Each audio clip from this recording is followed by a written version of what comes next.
Здравствуйте, дорогие друзья! С вами снова Артем Шоплев. Хочу сказать вам о детей.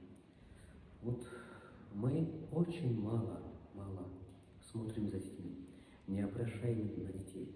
Дети идут в садик, идут в школу, они падают, встают, домой приходят, родители даже не спрашивают, как ваши дела, ты сегодня падал, не падал, как твое здоровье, как самочувствие, родители не спрашивают. Потому что дети в школе играют в футбол, волейбол, падают, между собой играют. Когда дети падают, у них уже в поясничном отделе получается, что хроническая травма. Мы не обращаем внимания, дети растут при возрасте, мы потом обращаем внимание, что у них позвоночник болит. Надо за детей сразу смотреть, когда они еще дети. Надо хотя бы ребенка раз в полгода обязательно отвести к мануалисту хорошему, чтобы открыли весь позвоночник, чтобы поставили все позвоночки на место, и рост хорошо будет расти, и ребенок будет здоров.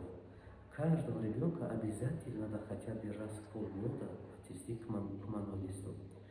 Мы не обращаем внимания, когда они растут, у них потом болит печень, потом болит тазобедренная область, ноги.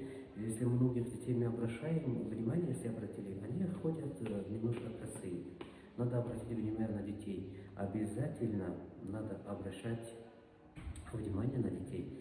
И вот мы смотрим за каждым ребенком, когда к нам приносят, ребенок еще 12-13 лет, у него протрузия диска или грыжа диска.